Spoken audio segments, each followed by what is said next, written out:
অবস্থায় সেখানে বসবেন। বসার পরে একবার সূরা ফাতিহা পড়বেন, এরপরে 4 কুল পড়বেন, কুল ইয়া আইয়ুহাল কাফিরুন, কুল হুয়াল্লাহু আহাদ, কুল আউযু বিরাব্বিল ফালাক, কুল আউযু বিরাব্বিন নাস।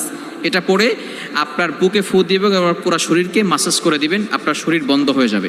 এরপরে আপনি 3 বার দুরূদ শরীফ পড়বেন। আমরা নামাজের ভিতরে যে দুরূদ শরীফ পড়ি, এই দুরূদ শরীফ 3 বার পড়তে হবে।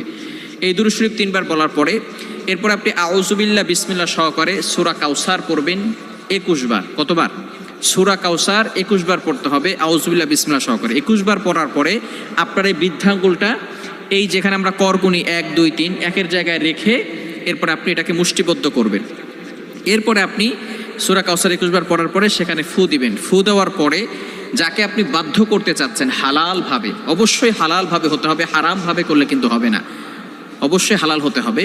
যাকে আপনি বাধ্য করতে চাচ্ছেন তার নাম 7 বার পড়বেন এবং তার পিতামাতার নাম 1 বার পড়বেন এবং আপনি মনে মনে চিন্তা করবেন যে আমি তাকে হালালভাবে বাধ্য করতে চাচ্ছি এবং কোরআনিকভাবে তাকে বাধ্য করতে চাচ্ছি। এরপরে এইভাবে অনেক সময় ধরে রেখে, কিছু সময় ধরে রেখে আপনি আবারও 3 বার দুরূদ শরীফ পড়বেন, তারপরে হাতটাকে ছেড়ে দিবেন। এরপরে আপনি আল্লাহ তাআলার কাছে দোয়া করবেন। এই আমল যদি আপনি করতে পারেন ইনশাআল্লাহ 21 দিন টানা আমল যদি করতে পারেন অবশ্যই আল্লাহ তাআলার পক্ষ থেকে ভালো একটা ফলাফল আসবে। তবে এটা হালালভাবে করতে হবে, ইয়াকিনের সাথে করতে হবে।